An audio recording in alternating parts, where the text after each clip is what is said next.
We're here to talk about digital excellence and transforming the patient experience.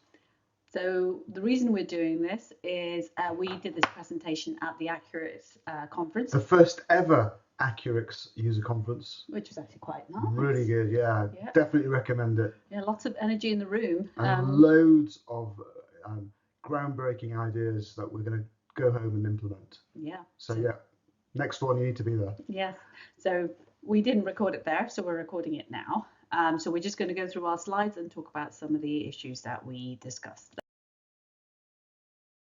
We'll just introduce ourselves very, very quickly. I'm Dr. Amar Ahmed. I'm a partner there at Wilmslow Health Centre for the past 24 years and a GP trainer for the past almost 20 years.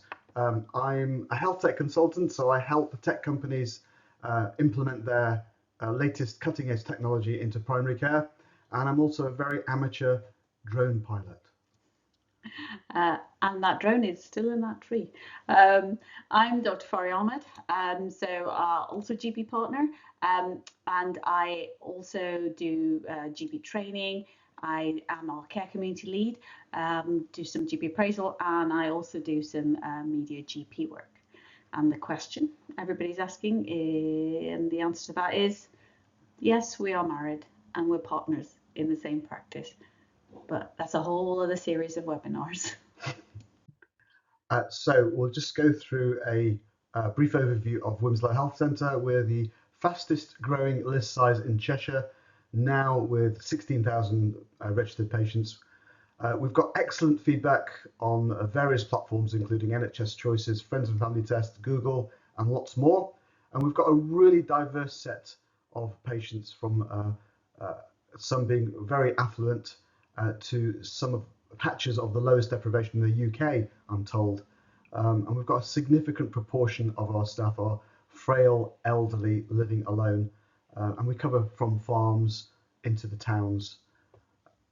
Yeah. So like staffing wise, so about 8 whole-time equivalent GPs, we've got ACP, we've got PAs, we've got some nurses, 2 HCAs, a GP assistant, lots of trainees, so SD1 to SD3s, we can have up to 6, sometimes even more SD trainees with us, and we have a varying number of nurse and other trainees who are in the practice too.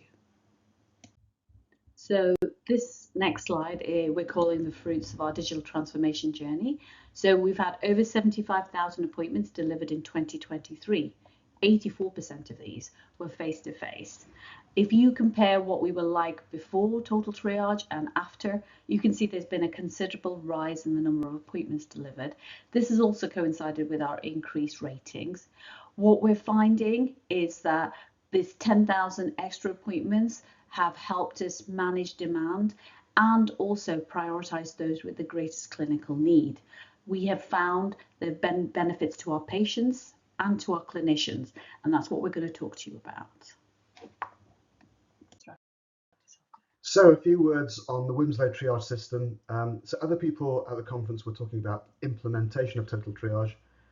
We'll just skip over it, but the way that we implemented our system was key and central as to the positive reviews that we're getting from our patients. So we've developed an intuitive and easy way to triage very, very quickly and to risk stratify with just one click. And the process becomes smooth, efficient for both clinicians and receptionists and patients. So the triage system is included in the BMA triage toolkit. It's free. We've helped over 60 practices implement it over the past 3 years through visits and through our free webinars. We're really happy to talk about it, and you can drop us a line on our website, but here's the QR code for now, or just Google Wilmslow Triage System.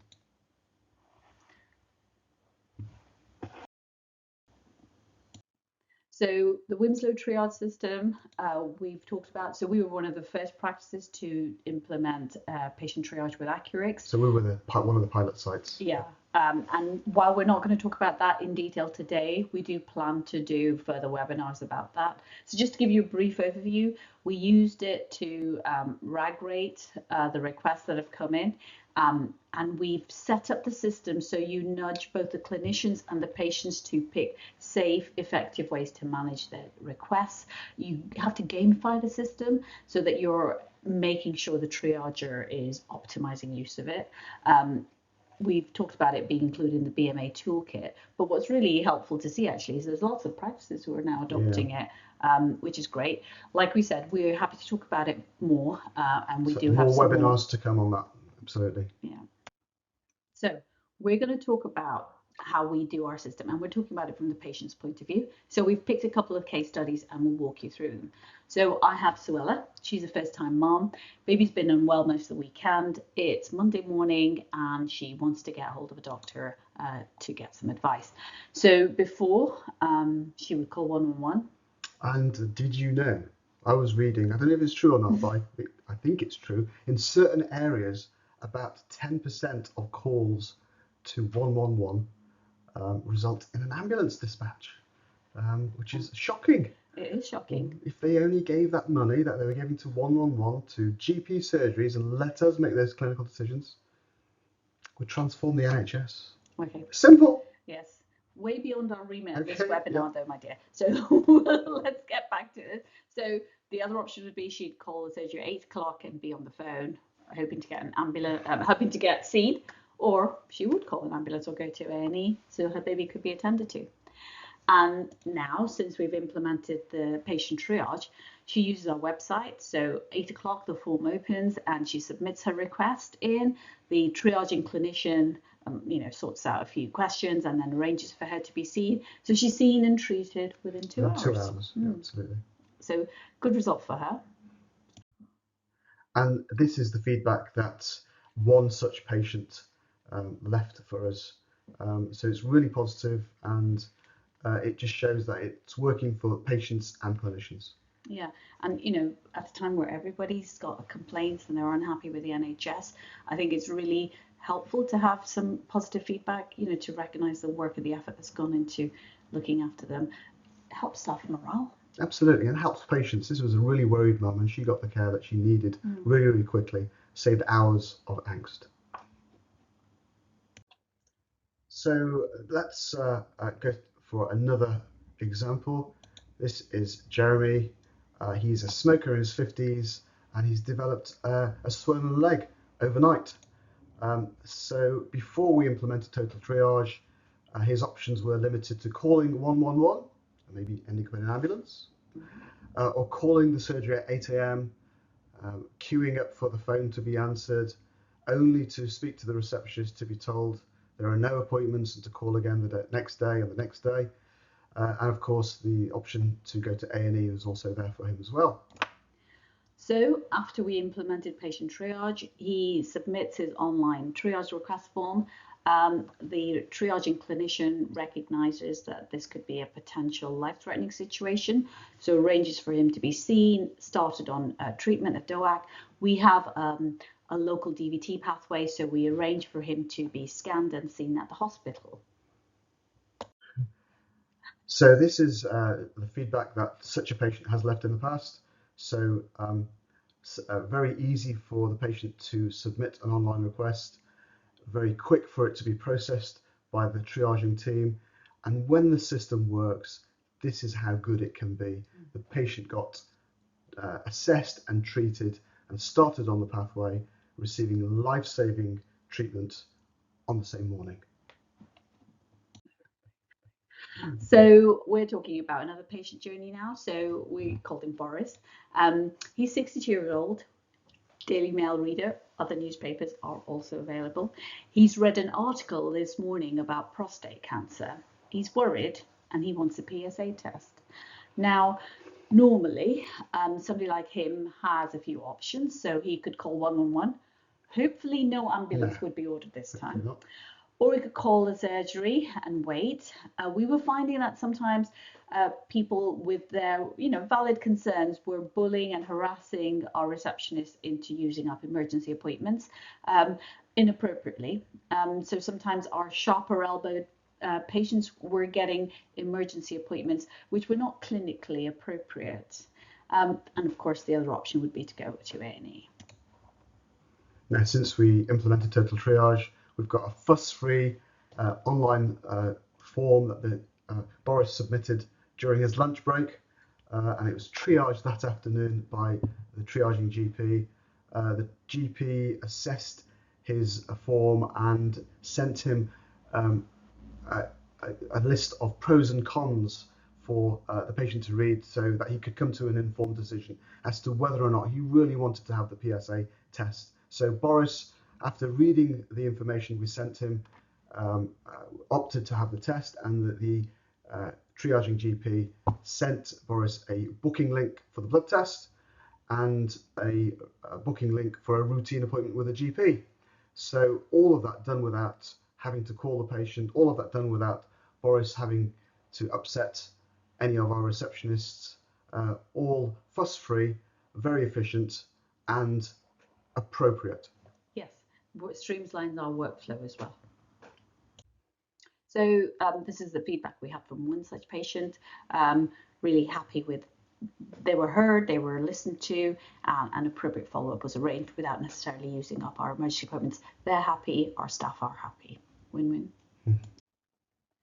So I'm going to mention another patient. We've called him Nigel. So he's elderly. He's got multiple long-term conditions that does need reviewing, and he's not happy with the online triage. He's not digitally able, and he doesn't like this new system. So Nigel's always calling, he's always asking, why can't I just speak to my GP like I used to in the old days? Why do you keep mucking about with it? So he's of that generation, and you know, he had some genuine difficulties in accessing digital healthcare. So this is how our system has helped him. So before, he would call the surgery and wait, and as we all know, they were long wait times, and sometimes you would get to the end and the slots would be gone because other people had used them inappropriately. Yeah. So since we implemented Total Triage, we so patients like Nigel who can't use online forms, they can turn up to reception or they can phone, and because the vast majority of our patients are now using the online form, our phone lines are totally freed up, and the wait times for phones to be answered are much less, and our receptionists now have time to listen to our patients and help them to complete a form. So now our receptionist completes a triage form for the patient over the phone or in person, and it enters the same workflow as everyone else. So it's triaged again by the same triaging clinician, and it's booked into the most appropriate appointment by a less stressed receptionist. And we also preserve continuity of care for Nigel, which is really important. Yeah, so we just make sure that it's his regular doctor or the doctor he prefers who would see him. And as you know, that difference is life-saving. So we have no digital exclusion. This is some feedback we had from a similar scenario. Really happy with it, and the fact that they were now able to access healthcare without having to fight through the system with everyone else who wants to. So this is older, frail patients getting the help that they need at the right time with the right clinician. So I'm also going to talk about other ways to facilitate the patient journey. So we all know about people being able to book in appointments and cancel. So that by its nature will save a whole chunk of reception time, and it's more convenient for patients. We also specifically have slots people can book into themselves for, you know, things like earwax removal, minor surgery, and actually specify if it's a curettage or an excision, smears, med reviews. We do ultrasound and echo in-house, and again, we set these slots up so patients can book in at a time that suits them, which has gone down really well. So we're also using numerous clinical questionnaires as well. For instance, depression reviews, we send them an interim review before the face-to-face interim review, and that just collects a lot of information, just checks on the welfare of the patient just to make sure everything's going smoothly. And we also use it for pathways. For those of you who don't know, pathways is a module within AccuRx which allows us to send text for certain clinical scenarios. For instance, if you've switched someone onto an ACE inhibitor it will send them a text now, and then remember to text them in a week or two's time to get them to book in for a U&E.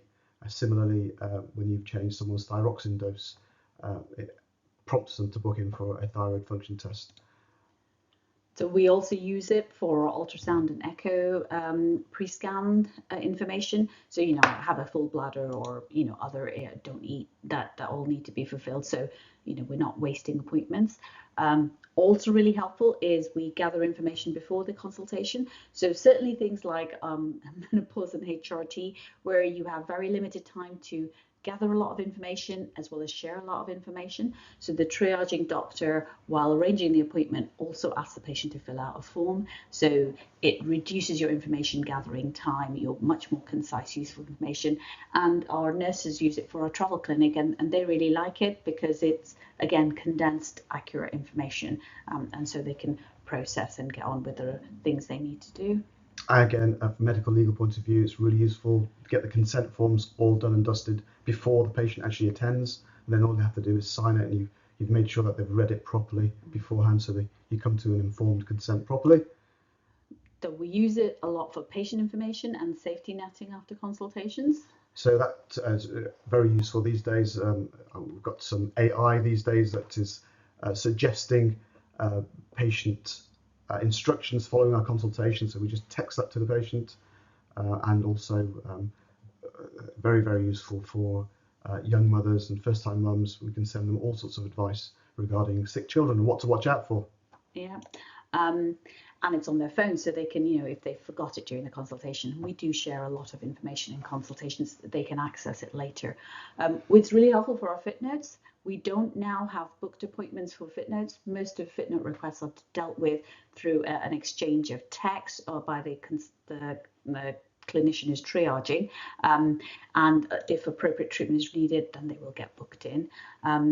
And the other thing that's really helpful is we can bounce away, requests that come to a lot of us GPs, which are, not in our ability, or we're not indemnified or trained to complete them, instead of having to have a patient come in and see you and then you say, I'm not the right person. So we've got a whole array of text that we can just quickly send to patients saying, actually, look, you don't need to see a GP for a dental problem, for instance. And we can direct them to the most appropriate person outside the GP surgery. So it just means that we're able to save clinicians' time for people who actually need it and who can actually benefit from it. So we've spoken about how patient triage and Wilmslow Triage System makes life easier for patients, but it's really important, and if not more important, to say a few words about how it makes the life of the clinician easier, because happy clinicians make happy patients. So you're always told to put your oxygen mask on first before you help other people with their oxygen mask. And I think it's really important in any clinical system, especially in the NHS, that you have the appropriate support for the clinicians so they can provide the right support for their patients. So it's a way that we've used to get back control of our workload in a number of ways and push back those inappropriate requests, which we're seeing increasingly, unfortunately. And it is also a way to plan and adjust our workforce for periods of high demand, and a safe way, again, to manage staff sickness and HR emergencies. And we can actually use the Wilmslow Triage System to run a waiting list to see a GP, which I think, unfortunately, is going to be increasingly common. Our clinicians love our triage box. We'll do a webinar on that. Watch this space, because it's being reprogrammed as we speak, and there'll be an even better version coming out very soon. And our clinicians are pushing us to do this as quickly as possible. Our clinicians like the way that we triage, and some of them even say that they look forward to the days when they're on call. I'm sure that doesn't refer to Monday mornings. I don't think anything can help Monday mornings, but on the other days, it's a more pleasant experience than it used to be. So people are looking forward to that time, because actually they can even catch up on their admin during those periods. So have a look at the podcast that describes our clinicians' view on our triage system. It was recorded by Sky News. Just look it up on Google, it'll be there. So actually, the big key to this all is the risk stratification. So it helps the clinicians know that actually what we're seeing is appropriate and it can wait an appropriate time. So that's the RAG rating. And we're not going to be able to get into this in detail at this webinar, but look at our website and we are going to be doing a few more webinars about how to set it up, tips and tricks to help it run, and also how do you arrange your appointment slots so you can accommodate your demand. So thinking about safer working guidance from the BMA and potential industrial action in the future, using this RAG rating allows you to make sure that you're looking at the right people in the right time while still able to undertake industrial action. So have a look at the BMA toolkit as well. Wilmslow Triage System is there as a case study. So we've talked about why our patients love it, and we've talked about why our clinicians love it. But the thing that's really, really important to remember is you cannot use it to make your hamster wheel run faster. Your hamsters are going to burn out, they're going to fly out that wheel, and there's not going to be anybody left to look after your patients. So, number one, psychological safety, paramount. If you look after the people looking after the patients, they will be able to do their job properly. Remember, in the NHS, in primary care, demand is unlimited. That's Ahmed's law. Remember Ahmed's law. Demand in a free at the point of delivery healthcare system is actually unlimited. Some of our colleagues may disagree with that, but they're soon assaulted by reality.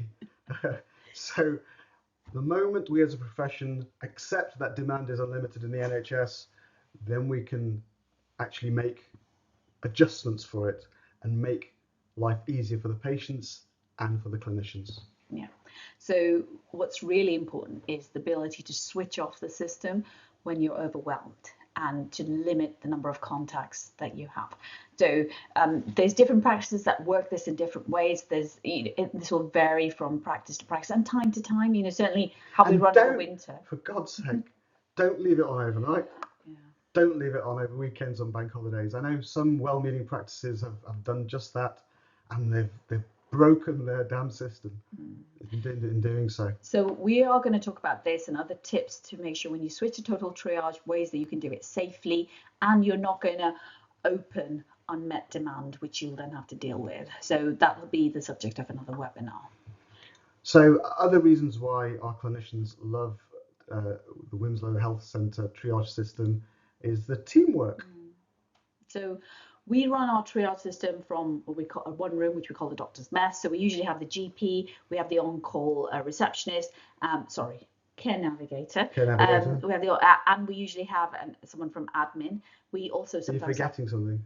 What am I forgetting? The coffee machine. Yes, essential. It has to be good coffee. Yes, and biscuits.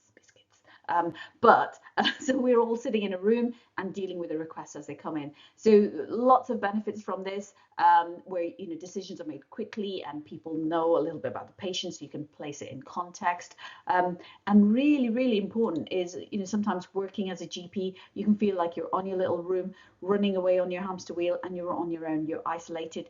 That feeling has improved immensely in our team. We actually managed to meet up for a clinical huddle at least every day, and we have a chance to debrief and talk about patients and actually come to really wise decisions that lots of other people have been able to input into. This is one of the issues we do want to talk about, which is standardization. Standardization, yeah, absolutely. So people triage in different ways. As a general rule, you should always have your most experienced clinician triaging as much as possible. Benchmarking allows us to come to a old fogey while he dies over there, who's just going to talk about benchmarking. So benchmarking is a continuous process that we're always engaged in. You've got to try and standardize how people manage risk, and what you'll find is the more experienced GPs, they are able to manage risk better, more appropriately. Newer people may be a bit of a struggle. So it's really important to benchmark. We do run these exercises regularly, and we will actually do a whole section sharing our resources on this. It is important to make sure you're all kind of singing from the same hymn sheet. We make sure we integrate with all our roles, so we're optimizing our use of the first contact physios, the pharmacists. We make sure we signpost appropriately to pharmacy first for all the conditions that meet their criteria. We optimize our use of our local acute eye service queues and other services that are in our area. So that the demand that we see are the people who really need to see us, rather than people who could have been dealt with someone else more appropriately. And what we noticed even before the current locum crisis was that people want to work in such a team. So I think locally we've got a bit of a reputation, and we've got GPs cold calling us. Before the locum crisis, they were cold calling us. So we're not struggling to recruit at all in any way. So at this stage in our presentation, we took questions. We would advise you to Google Wilmslow Triage System, and there's loads of free information on there and more updates to come. We're going to release a few more videos and do a few more webinars and put them up there as well. We hope it all goes well. Yeah, good luck with getting your total triage off the ground. And if you do have any questions, use the form on our website to share them with us, and we'll try and answer them. Good luck. Thanks. See you later.